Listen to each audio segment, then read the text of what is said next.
Okay, let me juggle some things out of the way so I can see it.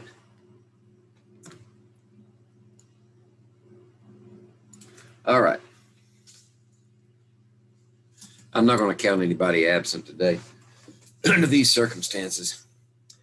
Okay, we had left off last Monday on the topic of thermochemistry, with just starting to touch on Hess's law. So we'll kind of overlap and pick up a little bit of that. And Hess's law basically says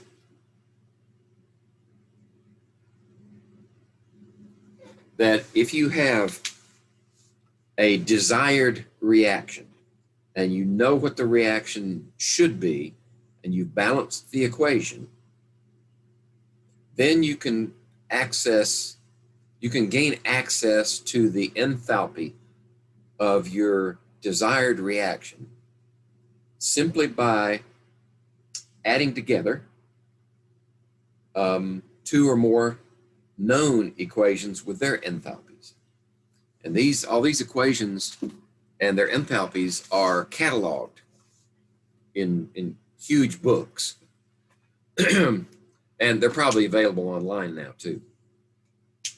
Or if you have conducted these experiments to where you know the enthalpy of two or more equations, but you want to know what the target equation would render as its enthalpy, then all you have to do is add those target equations together, manipulate them in such a way that they will add together to the target equation.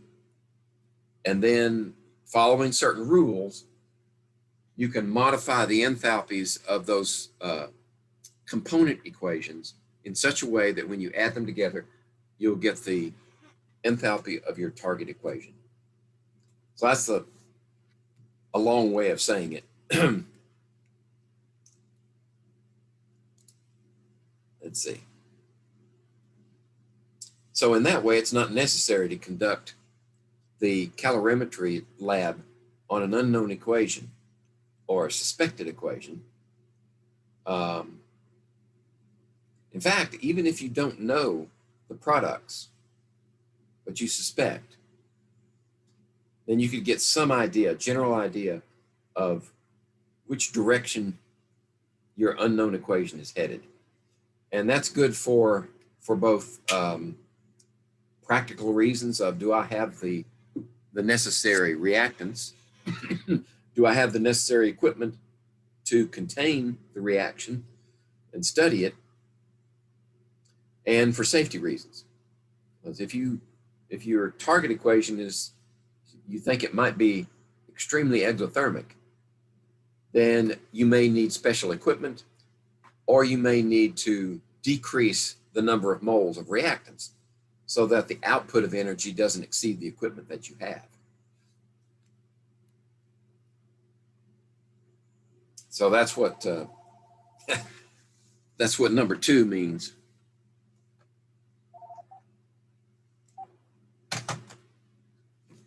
Okay, so now let's get to another Professor Dave video on Hess's law. Professor Dave here. I want to tell you about Hess's law. He knows a lot about the science stuff. Professor Dave explains. Thermochemical equations can be manipulated to give important data about chemical reactions. We can use them to predict exactly how much energy will be absorbed or released by a reaction, which is very important because we don't want any unexpected explosions. There are 2 ways we can use tabulated thermochemical data to calculate the delta H of any reaction. The first way requires that we manipulate thermochemical equations in specific ways. So let's be aware of some rules. First, if a reaction has a particular delta H, the reverse of the reaction will have the opposite delta H, or the same number with reversed sign. Second, if molar quantities in the equation are multiplied by a coefficient, so is the delta H. So if you double all the substances, double the delta H. These are things we can do to thermochemical data to be able to add equations together to result in a reaction we are curious about. Here's what I mean. Let's say we want to know about the change in enthalpy associated with a reaction, like this one. But it is difficult to measure experimentally. We can take other reactions with known enthalpy changes and rearrange them to align with our equation and get the data we want. The first reaction provided has carbon graphite on the left, which is where we want it. But the equation we want has 2 moles of graphite, so let's double this one.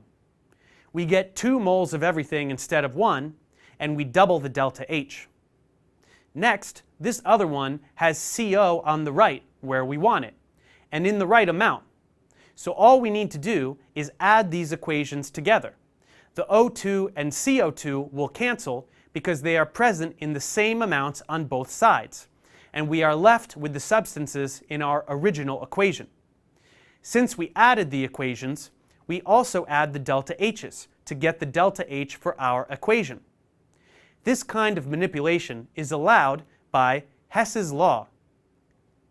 We can manipulate the coefficients of a reaction or reverse its direction in any way necessary as long as we change the delta H associated with it in the appropriate way.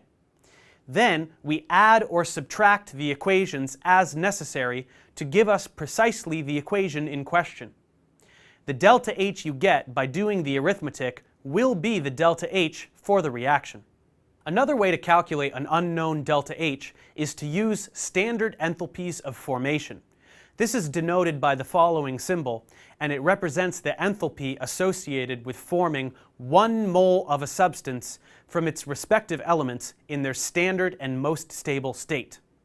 Most stable state means the most common allotrope, or physical form of an element. So carbon graphite instead of diamond, diatomic oxygen instead of ozone, and so forth. Standard state just refers to standard temperature and pressure, which is room temperature and atmospheric pressure at sea level. That's what is meant by the degree symbol. We can calculate the change in enthalpy for a reaction by adding up the standard heats of formation of the products and then subtracting the sum of the standard heats of formation of the reactants. The heats of formation can be found in your textbook or online, and you just plug them in, multiplying each value by the coefficients in the balanced equation. Let's check comprehension.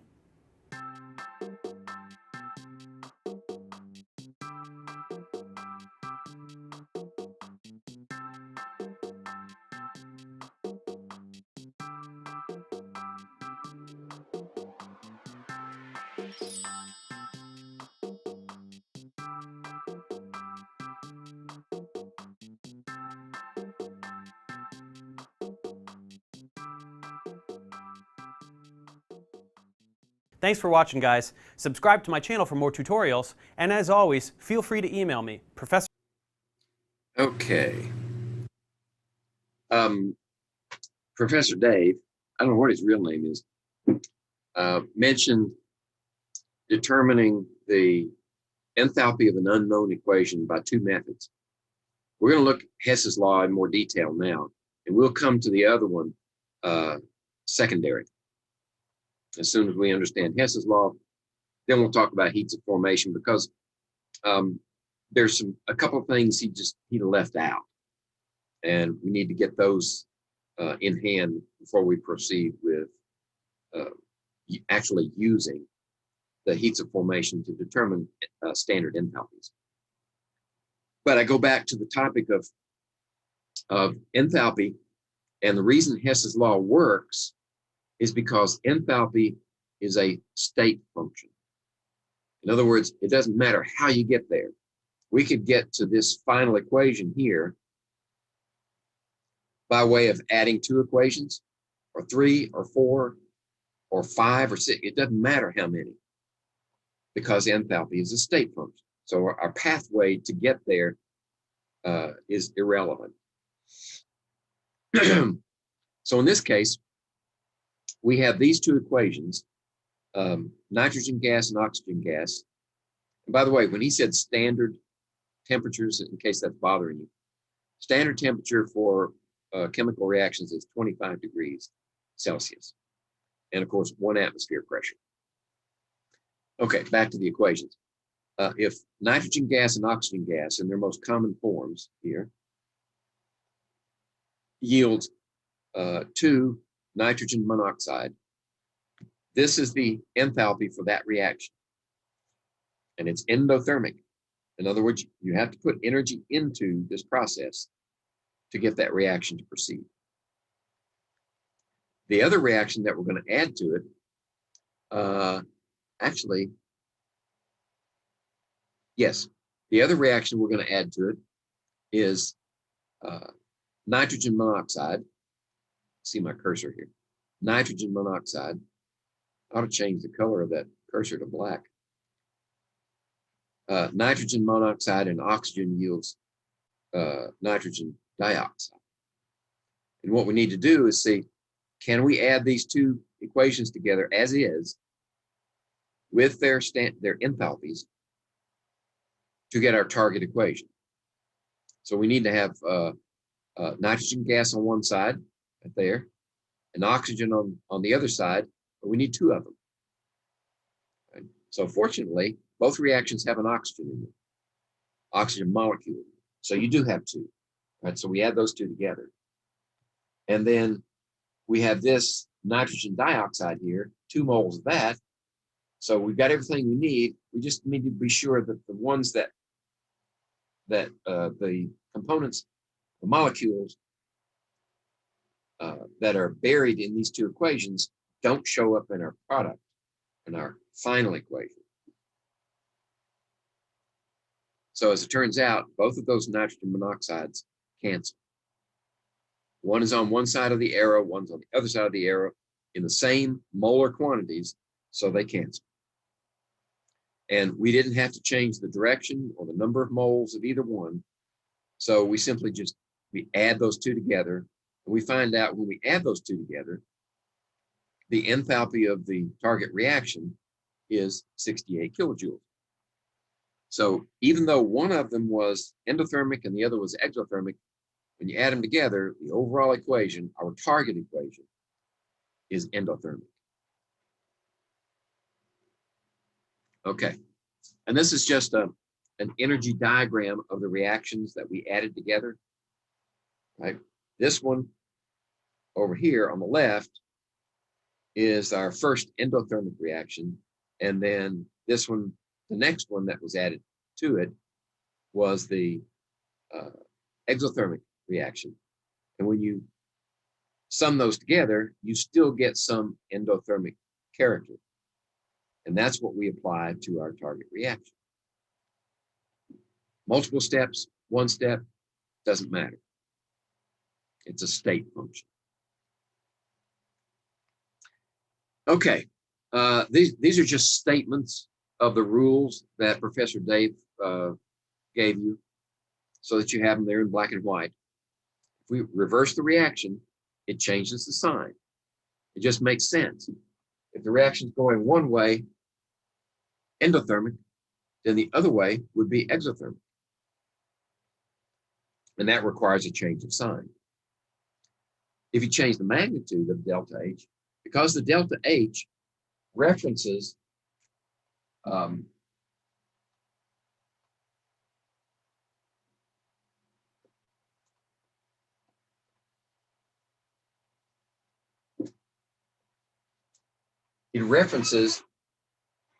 the balanced equation.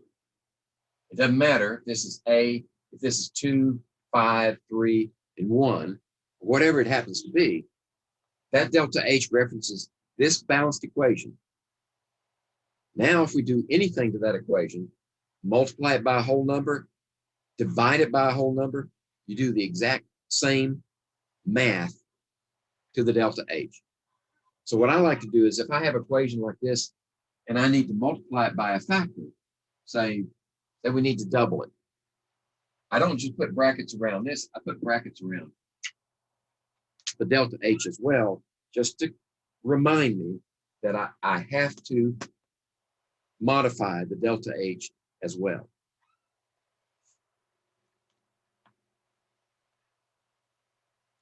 Okay, so here's another example. And, oh, it wants us to do that one. Let's see.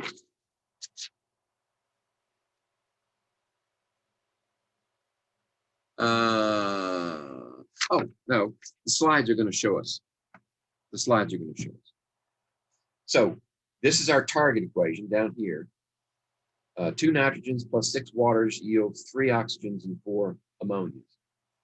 And what we want to do is, if we're given these two equations above, can we arrange them in such a way that we can end up with, by summation, this final equation? Well, first thing you want to do is say, do you have the reactants and products from the final equation? Do they exist in the component equations? Okay. So there's ammonia. Yep, we got ammonia here. There's nitrogen. Got nitrogen there. There's hydrogen. Don't have any hydrogen there, but we do have hydrogen here. So we can get them to cancel. There's oxygen. Do we have oxygen? Yep, we have oxygen here. But it's on the wrong side. Right? So we're going to have to do some fair manipulations. And there's water. All right, so we have water, but it's on the wrong side. As it turns out, this water's on the wrong side, that oxygen's on the wrong side, so the equation needs to be flipped. And that's what we're going to do. So what we actually did was work backwards. We looked at the components, the compounds and the elements that we needed in our final equation, and we looked at the component equations and say, are they there? That's what we're working backwards. Then these other two steps where you reverse or multiply, we'll do those too. All right, so if we reverse both equations, now that puts ammonia on the proper side, over here, over there. That puts oxygen on the correct side. Hydrogens, since we reversed both of them, now hydrogens are opposite one another where they were, but they're still opposite one another. So they will cancel eventually. And then we have nitrogen over here where it needs to be, water's where it needs to be. Okay, so that was the first thing. And in the process, we changed the sign on both enthalpies for each of the component equations. Now what we need to do is say, how many of these nitrogens do we need? Right? We need 2 moles of those nitrogens, but this only has a half a mole. So what multiplier would give you 2 moles? 4. You multiply the whole thing through by 4, that gives you 2 nitrogens here. That gives you 6 hydrogens, and that gives you 4 ammonias. Right? So we got 4 ammonias here, 4 there. We got 2 nitrogens here, 2 nitrogens there. Good thing. Now we have, let's see, it's going to do it for us. But we also need to look at the waters. We need 6 waters. So a multiplier of 3 would give us 6 waters. Let's see if it would give us the other components in the proper amounts. Right? So 3 times 2 is 6 hydrogens. We had 6 up here, right? 4 times 3 halves is 6. And the oxygen. 3 times that whole thing is going to give us 3 oxygens. So I think we're good. We just have to remember to multiply times the original enthalpy, and that's been done for us here. So when we do that, we also have to multiply times the enthalpies. And this is what we get. We get 2, 6, and 4 there, 6, 6, and 3 there. Now we need to add them together and see if everything lines up the way we expect it to. Right? Hydrogens cancel, that's good, we don't need them. And notice that we have 2 nitrogens here, 2 there. We have 6 waters there, 6 there. On the other side of the arrow, we had 4 ammonias there, 4 and 3 oxygens there. We're good. So now we can add the enthalpies together. And it turns out that this is an extremely endothermic reaction, as written. Right? If we did this whole process in reverse, if our target was the other way around, if we were actually burning ammonia, right, combining it with oxygen, then this sign would be negative, and that reaction would be extremely exothermic. Okay, so moving right along here. Now we're going to get to that topic of standard enthalpies of formation. All right.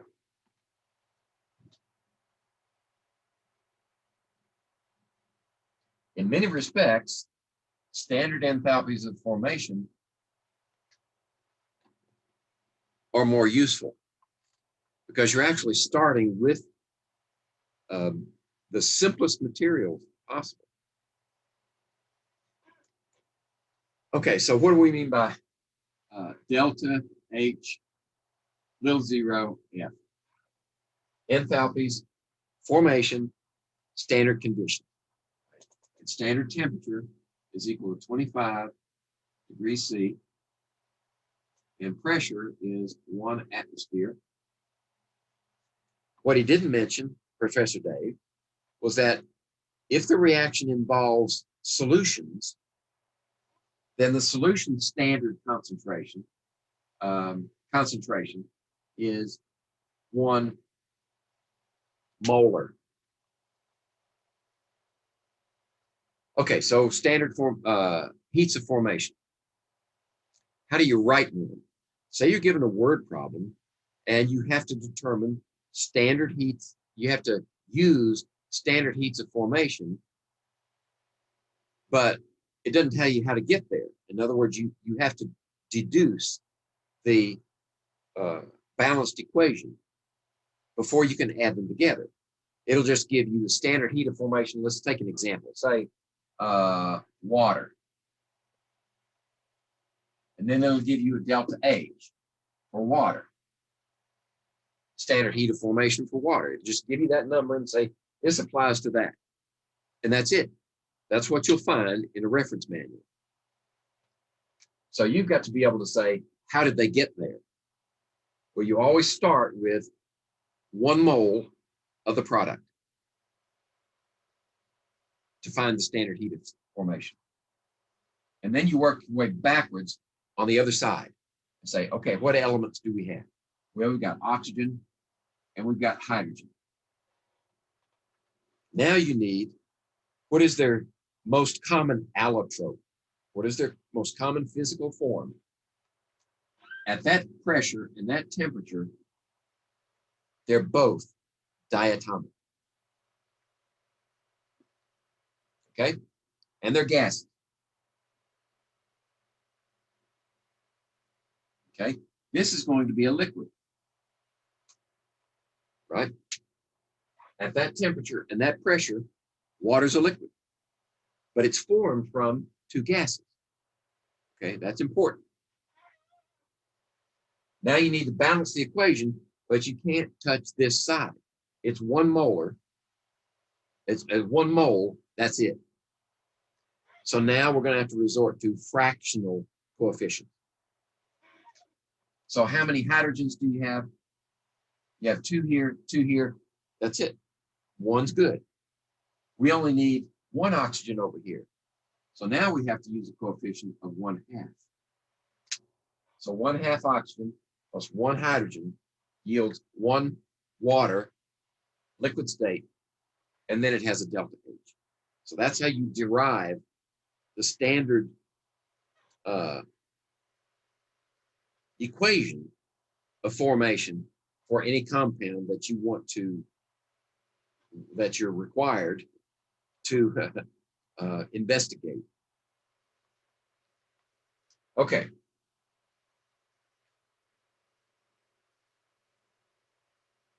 So why don't we take another one? Or let's see, do I have an example?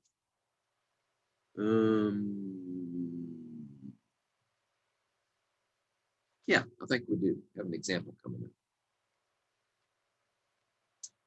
All right, so there it is in black and white. 1 atmosphere, 1 molar solutions, if necessary. Pure substances, liquids or solids. And for elements, you need to take into account what will it be, the standard. And when you make a compound like this, you always start with elements. Right? The formation, because the enthalpy for that compound is a value, but the enthalpy of formation for elements is always 0.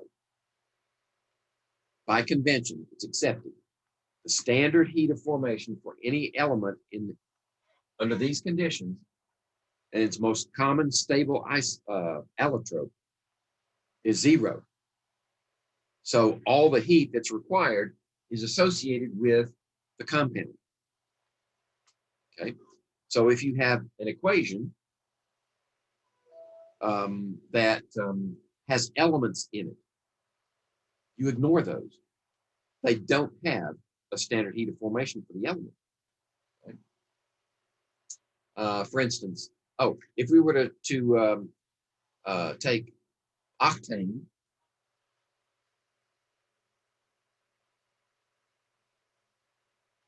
right, and that would be a liquid plus oxygen gas, and it would yield carbon dioxide and water, then there would be a standard heat of formation for this. There would be a standard heat of formation for that and for that, but nothing for this one because it's an element. All right? Okay.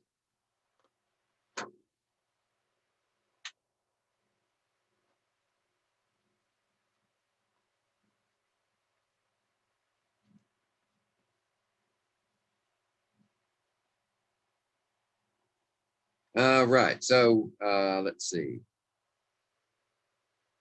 Our example. So in this example, we're combusting, excuse me, let me go backwards. We're combusting methane, CH4, natural gas primarily, in an oxygen atmosphere and making carbon dioxide and water. Right, there's your balanced equation. So how do we determine the enthalpy of this reaction? Remember the enthalpy under standard conditions. Remember, if you're trying to combine reactions that are not at standard conditions, then you can't use this method.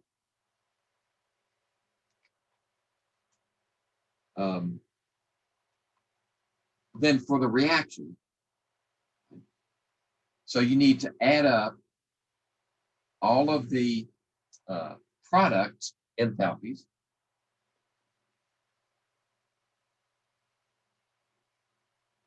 minus the sum, and that's what that's a Greek, capital Greek sigma, which means summation. And you add up the reactants.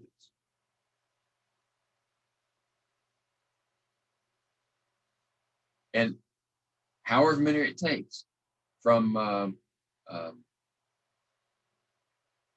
up to n, starting with 1 to n. And for each one of these, when you add them up, you have to multiply each standard heat, standard enthalpy for each of the products times the coefficient. Right?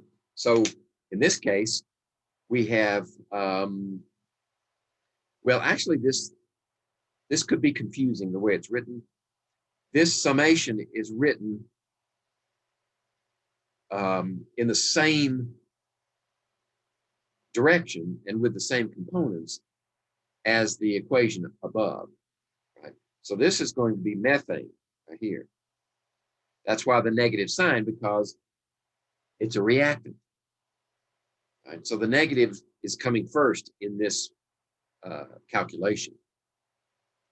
Right? So there's the methane, there's the oxygen. It has no standard heat. then we can add together the products. So that's why they have this positive sign. And this is for the carbon dioxide times 1. And this is the one for water, and it has embedded, looks like, 2 waters. So 1 water would be what? 200 and, no, 286 minus 200, negative 286 kilocalories, or kilojoules, excuse me, because we have to multiply it by 2. They kind of left that step out here. So why does this work? It works for the same reason that Hess's law works, because enthalpies it is a state function. So we could start from bare elements and work our way to the final equation. It doesn't matter how you get there.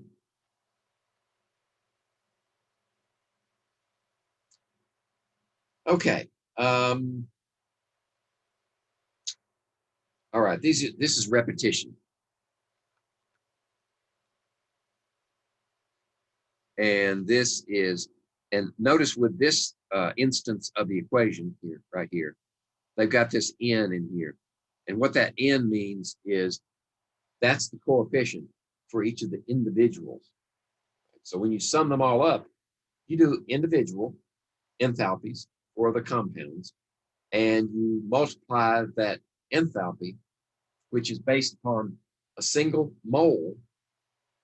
And if there are 2 or 3 or 4, you use those factors before you add them together.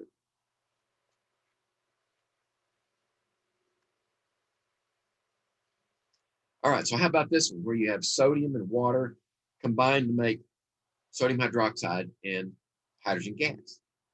Right? What's the delta H for this reaction? If you want to know the delta H under standard conditions, the delta H0, which it does, it's got it. Let's see, where's my cursor? There it is. It does right there. Then you need to know the enthalpy, standard enthalpy for sodium times 2, plus standard enthalpy for hydrogen times 1, which is 0. And then on this side, you subtract 2 times that for water. Now they have it as minus 286. Okay, there it is, times 2. And you add that together with sodium, which is 0. So really what we're doing is we're just subtracting the sodium hydroxide, subtracting the water from the sodium hydroxide.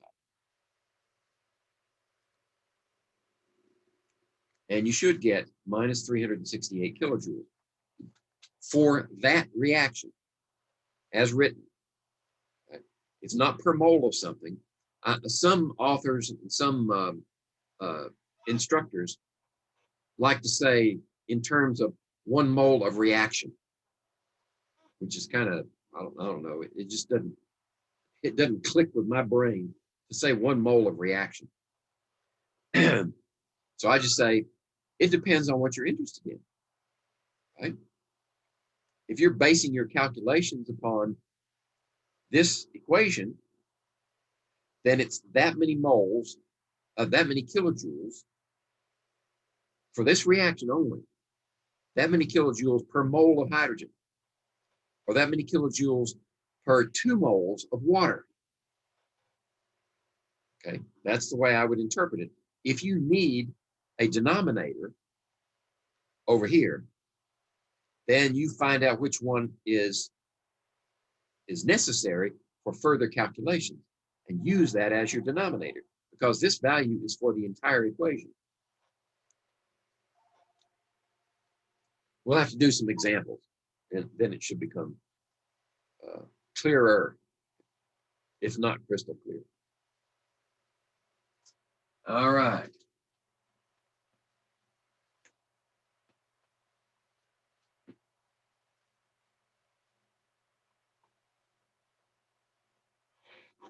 We're going to finish early today, so what we may do is pick out a couple of problems and work. I could go to the review document, pick out a couple, and that'll give you.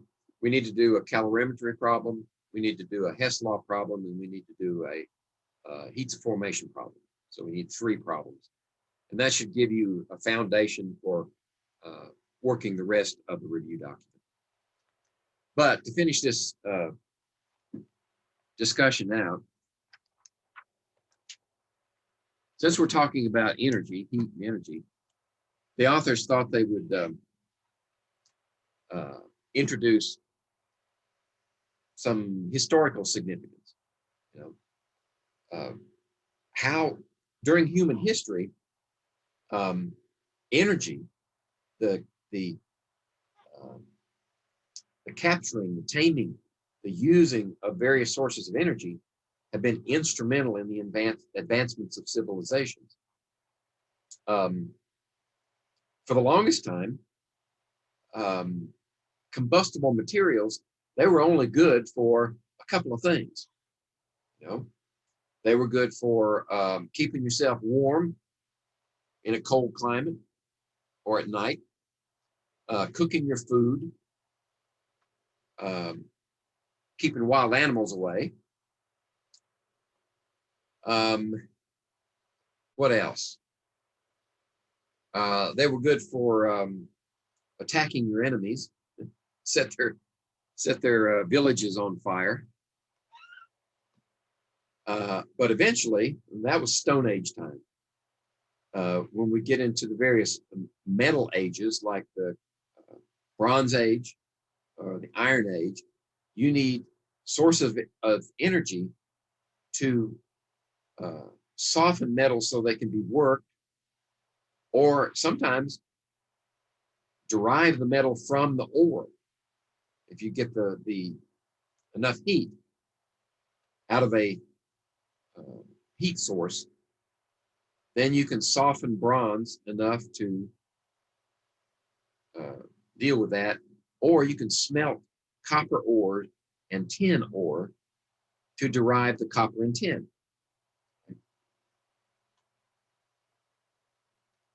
And if you put those two together in the right proportion, you get bronze. And the addition of this tin to the copper makes bronze much harder, able to hold an edge better than copper.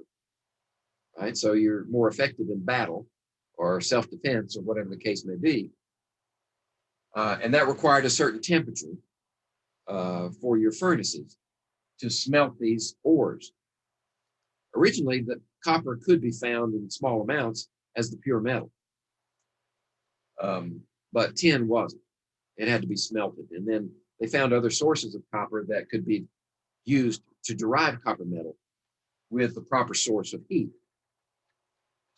But the Iron Age, the use of iron, smelting iron ore into iron metal, took a lot longer because the temperature required for that process was much, much higher. So the technology had to be developed. And you couldn't just burn a tree, right?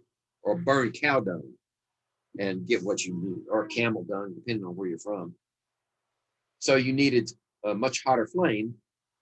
And in the case of iron, the purity of the iron was dependent upon the availability of pure carbon. So the charcoal was invented, because what that does, charcoal is a reduction of living materials like trees into a form that's virtually pure carbon.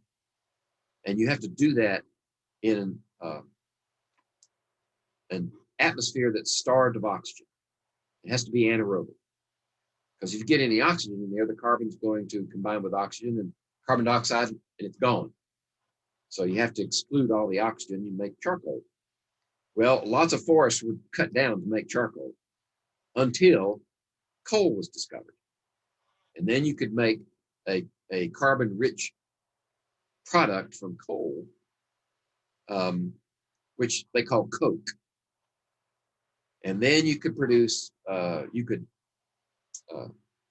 refine your ores into iron, and then you could further refine that iron into steel. All right, so all of this development of civilization required energy. That's why the policies that are in place with our new administration, in which they're trying to destroy the fossil fuel industry, are going to simultaneously destroy our economy, because there's no substitute for fossil fuels that is as efficient and as energy dense as fossil fuels. The renewable energies are a pipe dream. Things like solar panels, wind turbines, other forms of renewable energy, even biomass. It takes more energy to process them than the energy you get back when you use them. So that's a pipe dream. It'll never work, and if they persist, they will destroy our economy in the process. And that's my soapbox for now. I may get up on another one in a minute. But there are other sources of fossilized fuel that we've discovered since: coal, petroleum, oil, otherwise known as oil. Natural gas is a good source of energy. Wood is now pretty much relegated to domestic uses. So you have your fireplace. You buy a couple of cords of wood in the fall, and it takes you through the winter.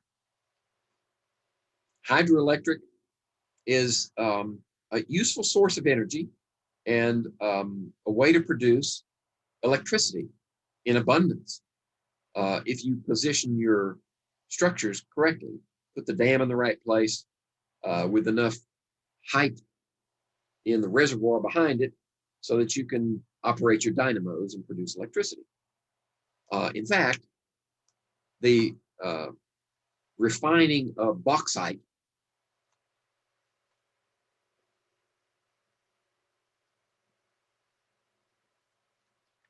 which is the source of aluminum, requires a huge amount of electricity. Just to put it in perspective,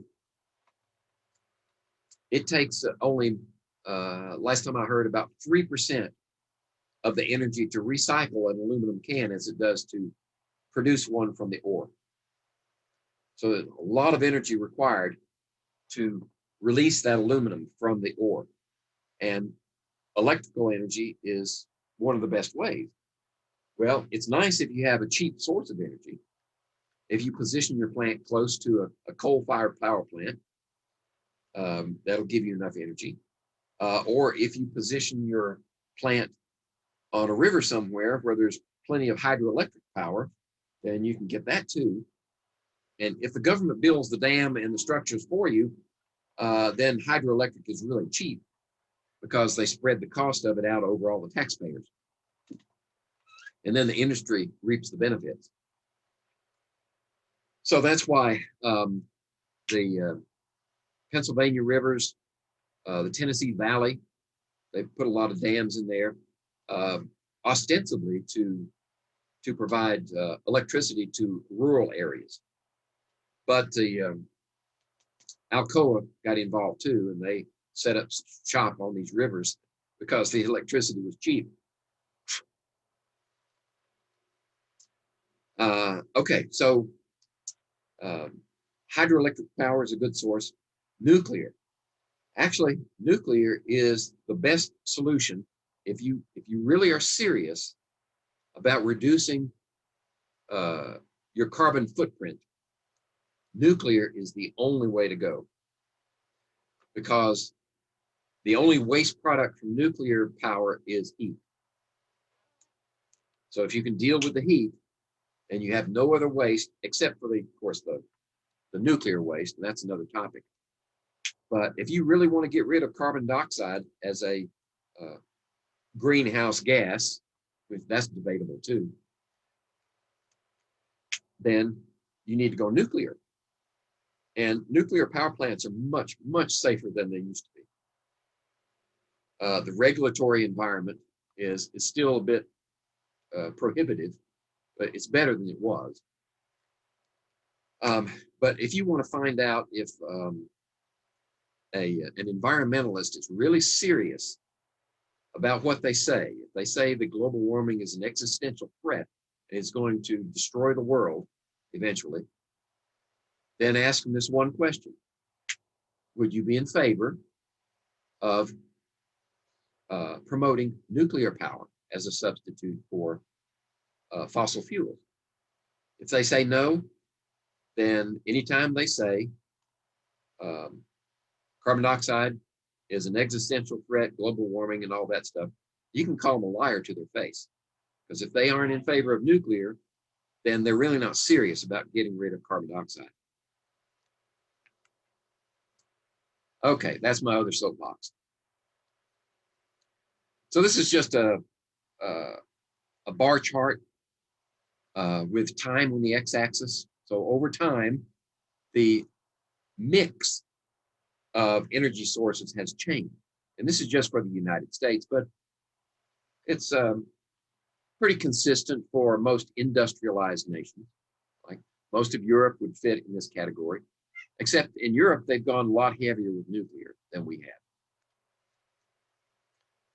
have. So we started off with lots of wood, right? There are lots of trees on the North American continent when we first arrived, not so many now.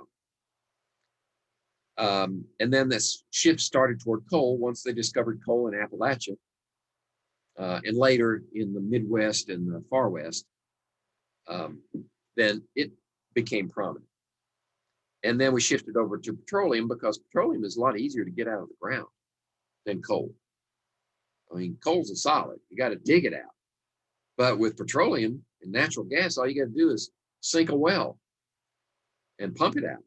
Or with natural gas, just pipe it out. And then with the development of fracking technology, we've been able to reopen some oil and gas fields to further production. And that's why up until this current administration, the United States was energy independent. We did not depend on other countries at all for our energy needs. Now, we did bring products in of a petroleum nature from other countries because they had a certain character that was best suited for some of our manufacturing processes. But as far as our energy needs were concerned, up until Biden took over and the Democrats took over both houses of Congress, we were energy independent.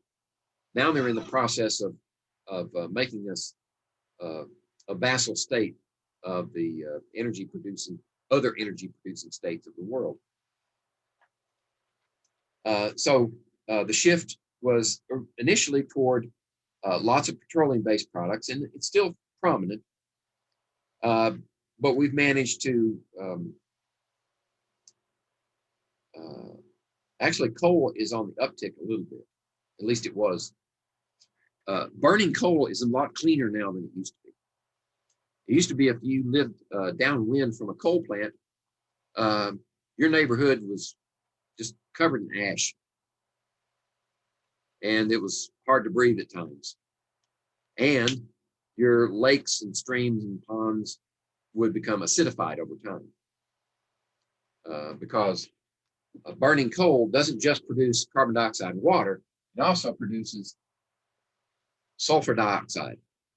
And under the influence of basic chemistry and some microbial action, you convert this into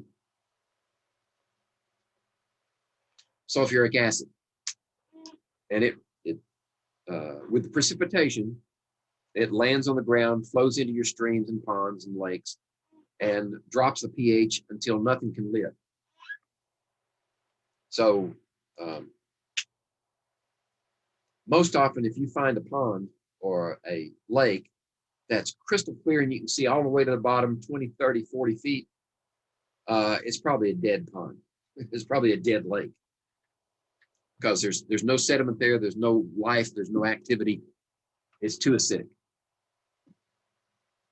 All right, so that was a problem in early coal-fired plants. Now, by the use of clean coal technology, where you remove the sulfur from coal before you burn it, or you capture it afterwards, or you gasify it. You know, send it through a process where you convert the coal into methane gas, natural gas. Then you burn that. And that way, with the gas, methane gas, you can, in the process of gasifying the coal, you can extract all these undesirables, and then you only have natural gas left over. And that's much cleaner burning.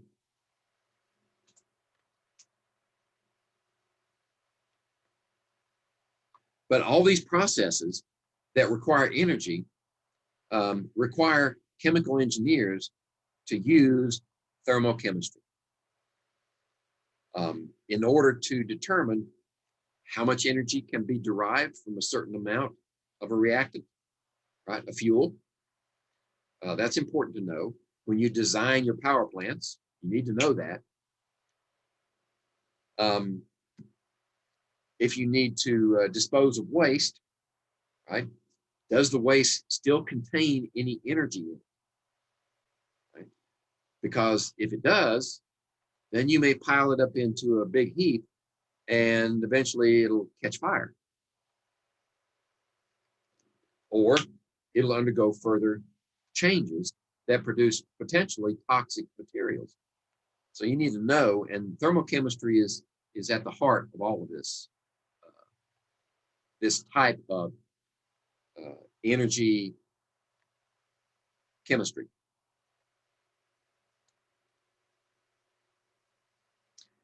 Okay. So here's the premise behind global warming. Well, they used to say global warming. Actually, when I was a kid, in 20 years, they said the Earth would be a ball of ice. Right? They were predicting an ice age. And then as I was exiting high school, they switched over to global warming, said, no, it's getting warmer. We were wrong before. No, somebody else was wrong. We've always been right. And the world's getting hotter. And now it's an existential threat. I mean, just listen to Al Gore. He'll tell you everything you need to know, in spite of the fact that he got a D in science as an undergrad. Anyway, the premise is that as solar radiation filters through the atmosphere at a given wavelength, so here's the Earth, and here's the atmosphere, and solar radiation comes through, right? And the atmosphere is reasonably transparent to a lot of the energy that comes from the sun. Strikes the Earth, and the vegetation and the surface of the Earth absorb that energy, but they re-radiate it. What they don't use, they re-radiate at a longer wavelength, a lower frequency. So instead of visible light coming in, now you have infrared light going out, as an example. Well, it turns out that the molecules in our atmosphere, many of them, not just CO2, have a tendency to absorb that energy. It's at just the right wavelength for these molecules to absorb that energy, so they keep it, they hold it in. Carbon dioxide is one of them, but it's by far not the most efficient greenhouse gas. Methane is 100 times more efficient at absorbing energy, re-radiated energy. So what we have to do is let's see, cows belch methane. We have to keep our cows from belching because they belch methane. And also, there are molecules in the atmosphere that don't just absorb the energy, they reflect it. So they send it back. And water is one of them, right? It sends that energy back. So it doesn't just absorb it and heat up the atmosphere, it sends it back down to the surface. And it doesn't take a rocket scientist to understand that 400 parts per million of CO2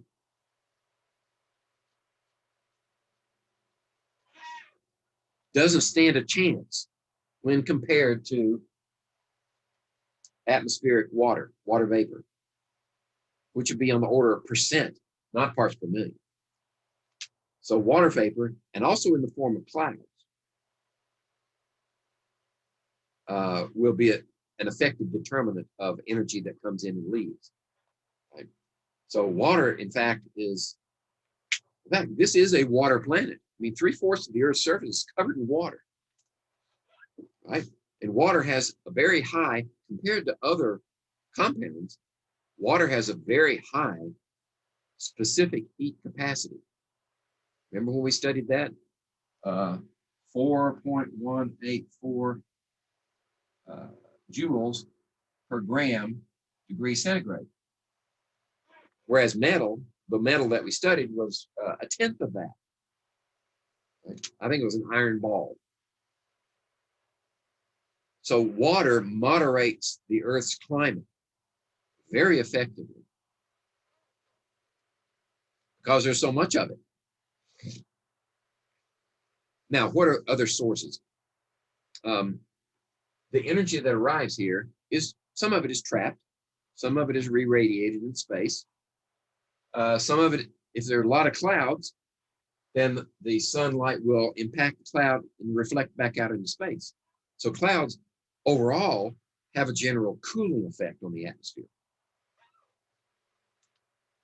But no clouds, then the water vapor in the atmosphere has a tendency to absorb and reflect energy back to the Earth more effectively than overall, simply because there's more of it. Okay. So what the problem with climate change hysterics is that they focus on one thing. They actually, they flaunt science because at least those that are in charge, the IPCC, Intergovernmental Panel on Climate Change, IPCC is an organization formed by the United Nations, and they issue reports every 2 or 3 years. The people that input into that report have already decided that carbon dioxide is an existential threat, and that what we have to do is eliminate the production of carbon dioxide from industrialized societies and civilizations on the planet. So they've already decided that's what needs to be done, and then they go digging for the information to back them up. So they do it just the opposite of true scientific research. If you investigate the evidence, you find that the increase from, let's see, the last ice age, I think it was in the neighborhood of 180 parts per million of carbon dioxide. Now it's around 400. Over the time between this and that, several thousand years, what we've discovered was that the temperature changes, and there are various ways to deduce temperature change in paleoclimates, that is old climates. That the temperature change over this period, and especially over the last 50 years or so, the correlation, and that doesn't mean causation, that's just correlation. And you'll have to take statistics to find out what that means. But as carbon dioxide goes up, what we're saying is temperature increases as well. That's a correlation where they both go up together. In this period of time, that correlation only exists 15% of the time there. The other 85%, it goes the opposite direction. Right? So that just blows their theory out of the water right there. So that's why instead of combating I'm called a denier. Instead of combating deniers with logic, they just call us names and try to shut us up. There are other things that are involved in global warming that have been significant over the life of the Earth. And the most significant of all of those has been solar radiation. You can watch the temperature over historical times. The temperature of the Earth changed based upon more closely correlated actually with sunspots, increased solar activity. So if there's more light coming in from the sun, naturally, we're going to heat up more. But since that's something that we had no control over, and the global warming hysterics desperately want power and control over my life and your life, then they're not going to focus on that. They're going to focus on something where they can get control of your life. That's my other soapbox. So that's one of the reasons I'm resisting, is besides the fact that it's scientifically ludicrous, they're preposterous conclusions, is the fact that that's not why they're doing it in the first place. They're doing it to gain control. And this Paris Climate Accord, in my opinion, the whole purpose of the Paris Climate Accord is to transfer wealth from industrialized countries to pre- and unindustrialized countries. They want to take our wealth and distribute it over the whole planet. Now that, in my mind, is just pure socialism. And besides that, one of the main signatories to the Paris Climate Accord, the Chinese, the communist Chinese, that is, they are considered an unindustrialized country, a developing country. So they can pollute all they want. They're building 50, 100 coal plants a year and just pumping out the CO2. So if they really believed that CO2 was a problem, they wouldn't be doing that. See, so it's a political maneuver.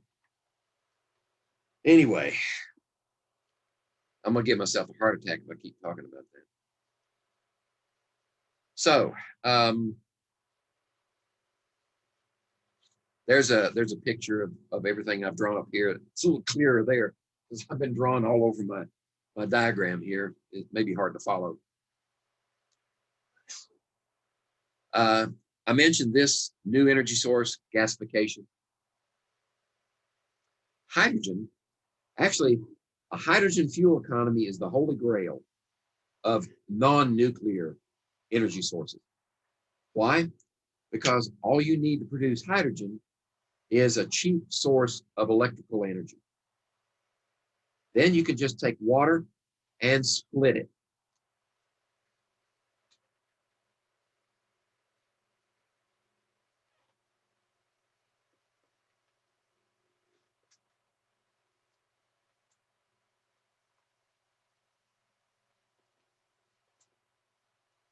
Okay, so we need 2 of these and 2 of these. And you just need electricity.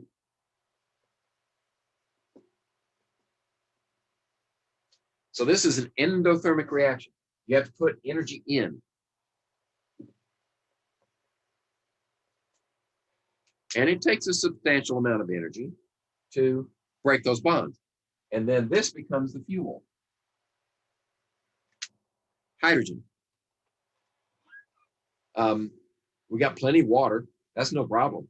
We just need the energy to do it. There's another problem with hydrogen. Our economy is already based on fossil fuels. We have the infrastructure for fossil fuels. For instance, filling stations, gas stations all over the place. They can give you gasoline or diesel fuel, but they're not set up for hydrogen, which takes special care, right? Just ask the survivors of the Hindenburg accident. Well, they're probably all dead by now anyway. But hydrogen is extremely flammable, and it's difficult to store because it's a gas, right? Gasoline is a liquid. You can store it in the ground, pump it out. That's easy to handle. Plus, it's very energy dense. In order to get enough energy out of hydrogen, you've got to compress it into high pressure cylinders, or you've got to find some other way to hold it at lower pressure. And there's research ongoing. Then how do you use it? Right? If you put hydrogen into an internal combustion engine, it will not produce as much horsepower as either gasoline or diesel. That's just a fact. That's thermochemistry. So other forms. How else could you use hydrogen? Well, the fuel cell is a possible alternative. Right? See, do I have that one down here? No. You just reverse the reaction inside a fuel cell and extract the electricity from it. That was first used to best effect in the space program, right? Fuel cells on the Apollo moon missions got them there and back, and they didn't need nuclear power, and they didn't need solar panels. They had fuel cells, but they're very expensive, and they operated extremely high temperatures. That's an issue if you're going to mass market a fuel cell. Now, they've managed to decrease the temperature quite a bit since then, but it's still, there are other technical issues that combine to make hydrogen still out there in the future. Right? I mentioned fracking, so you can get oil out of shale formations that previously would not release the oil. So in addition to going back into old fields and rejuvenating them, you can find new sources of oil in these formations that previously were inaccessible. Natural gas, that's also comes out of fracking activities, increase there. Ethanol. All right. In this country, the production of ethanol is from corn, primarily. If you go to Brazil, they make it out of sugarcane. But in this country, you make ethanol out of corn. Now, the problem is that the cost of production, both buying the corn, converting it into ethanol from grain, and then you have to blend it with gasoline because most engines will not tolerate pure ethanol. That can be fixed now with our computer-controlled engines, but that's not just the engine that's the problem, it's the storage, right? Ethanol is, for lack of a better term, corrosive to some types of polymers that are used as tubing in your car. So when they say it's E85 certified, your vehicle, that doesn't just mean that it'll burn 85% ethanol in the engine. That means that the fuel lines, storage tank, all that other stuff has to be compatible with high ethanol materials. Okay, so it costs too much to produce it. You know, you don't get that energy back. If ethanol production were not subsidized by the government, it would go away overnight. Capitalist endeavors could not support it. Methanol is another possibility. Seed oils. In fact, the German, I forget his first name, his last name is Diesel, guy who invented the diesel engine, used vegetable oil as the fuel. That was his aim. He wanted to produce an engine that would run on vegetable oil. It wasn't until after it became a proven technology that we decided it was cheaper to produce diesel fuel from petroleum products. But if you In fact, I've seen it done. You can take a diesel engine, and as long as you take the vegetable oil, filter it, you can take waste oil from a fast food restaurant and take the oil and filter it, of course, get the particulates out of it. And then before you pump it and squirt it into your engine, you have to preheat it. Right? If you send it in cold, it'll gum up and your engine will stop. But you can run on vegetable oil. The diesel engine will do that. All right, Voltaic cells, wind turbines. The other thing I didn't mention about photovoltaic cells is I will say that their efficiency is improving. It used to be that you were lucky to get 5% efficiency. The amount of energy impinging on a cell, you'd only get 5% of it in usable electricity. Now they're up to 20, 25%. The problem, in addition to everything I've mentioned up to this point, is that photovoltaic cells require certain types of elements. They're, let's see, what do we call them? They're the rare earth elements to produce them, right? The single biggest source of rare earth elements on the planet come from China, communist China. So all of our military technology is based upon not just the photovoltaics, but electronics. They're based upon these rare earth elements. And China could cut off the supply right now if they wanted to. It's a strategic, those are strategic elements. Now, we found some deposits in the US and they're being developed, so maybe eventually we'll wean ourselves off of the commies. But back to photovoltaics. They have a limited life, right? They work for a while, and then the environment that's required to produce electricity with a photovoltaic is extremely aggressive. All that sunlight impinging on the cell, eventually their efficiency drops over time to where you just have to throw them out. I mean, so either the landfills will fill up with them, or we'll have to develop an as yet undeveloped recycling industry for photovoltaics. That's another problem. Now, the problem of wind turbines, well, aside from the fact that wind doesn't blow strong everywhere, and it doesn't blow strong all the time, so it's an intermittent power supply. You have to figure out how to store that energy so that you can use it when the winds calm down. And that's not to mention the millions of birds that are being killed every year by wind turbines. Now, that's a fact. You can count the bodies. So if these environmentalists are really serious, they'll do something about that. You know, what are they going to put? They're going to put a big screen up around every wind turbine so to keep the birds out? I don't think so. Which is another reason that I think that it's more a political power grab than it is save the planet.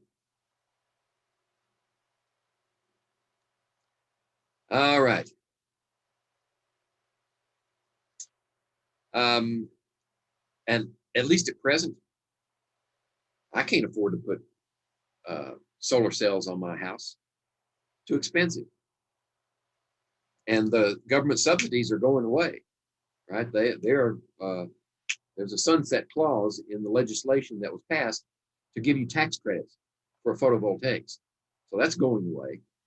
And the way Congress is now, I don't think they're going to concentrate on that anymore. They're too busy opening our southern borders and I don't know.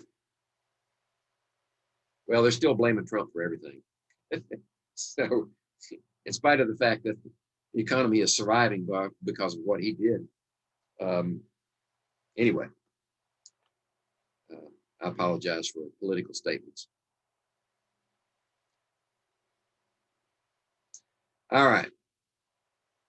So nuclear power solves many, if not all of these problems.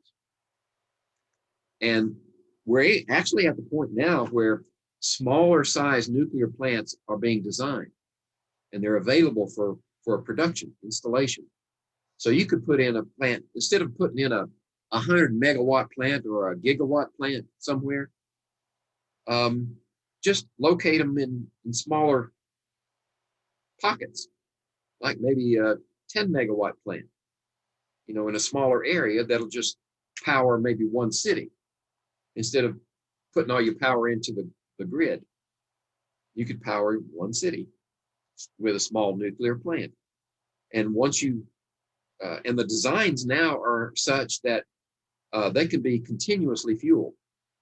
In other words, those the radioactive pellets that go into the fuel, you can push them in one side, and the spent ones are pop out the other side. So you continuously feed your reactor, so you never have to shut it down. And then those pellets that come out the side, you have to figure out what to do with those. You know, reprocess. There are nuclear fuels that are, well, this is a business game, right? The established big boys in the block want to use U-235 enriched uranium. Or in some cases, maybe some little plutonium in there. But if you try to use any other nuclear source, the big players in the block are going to squelch you, right? It's kind of like, I remember back when the Indianapolis 500 motor race was open to any technology at all. Up to a certain point, they were only internal combustion engines, right? But one year, some guy got the bright idea of putting a gas turbine car in the mix. And he just blew everybody away. I mean, he just ran away from the pack. The only thing that stopped him was a burnout bearing. He had to pull over and lost the race. Next year, the governing body for auto racing, stock car racing, no, not stock car, that would be, I forget the governing body. They outlawed gas turbine engines. Okay, so the people in control will squelch any new forms of energy if they don't like it. Well, let's see. Yeah, that's the end. And I don't have enough time to go dig up some problems now. I just spent too much time bouncing up and down on my soapbox. So if you'll forgive my, I'll try to back up everything I say with facts, but